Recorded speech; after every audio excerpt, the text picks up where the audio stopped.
मोठी बातमी समोर येते। संतोष देशमुख हत्येप्रकरणी आज सुनावणी पार पडणार। बीडच्या जिल्हा न्यायालयात ही सुनावणी पार पडेल। संतोष देशमुख हत्येप्रकरणी बीडच्या जिल्हा न्यायालयात ही सुनावणी होणार आहे। तर वाल्मिक कराड वगळता इतर आरोपींच्या दोषमुक्तीवर आज निर्णय येण्याची शक्यता आहे। त्यामुळे आज काय निर्णय होणार याकडे सर्वांचंच लक्ष लागलंय। तर मस्साजोगचे सरपंच संतोष देशमुख यांच्या हत्येप्रकरणी आज महत्त्वाची सुनावणी पार पडणार आहे। बीडच्या जिल्हा न्यायालयात ही सुनावणी होणार आहे। तर या सुनावणीमध्ये वाल्मिक कराड वगळता इतर आरोपींच्या दोषमुक्ती अर्जावर सुनावणी होईल। तर या दरम्यान आता या सुनावणीमध्ये कशा पद्धतीने युक्तिवाद होतो हे पाहणं अतिशय महत्त्वाचं ठरणार आहे।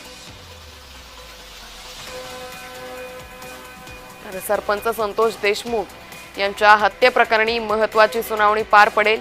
या सुनावणीसाठी आता सरकारी ज्येष्ठ वकील उज्ज्वल निकम हे उपस्थित राहण्याची शक्यता आहे। बीडच्या जिल्हा न्यायालयात ही सुनावणी होणार आहे। संतोष देशमुख हत्येप्रकरणी बीडच्या जिल्हा न्यायालयात ही सुनावणी होईल।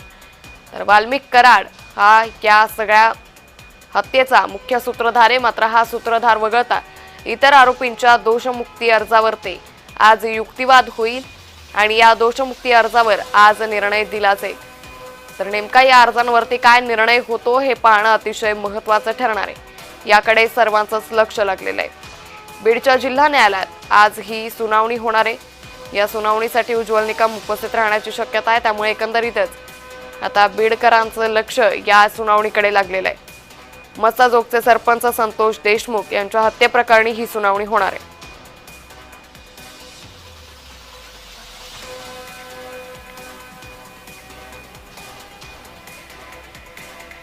तर मस्साजोगचे सरपंच संतोष देशमुख यांची निर्घृणपणे हत्या करण्यात आली होती आणि आता त्याच हत्येप्रकरणी आज ही सुनावणी पार पडेल।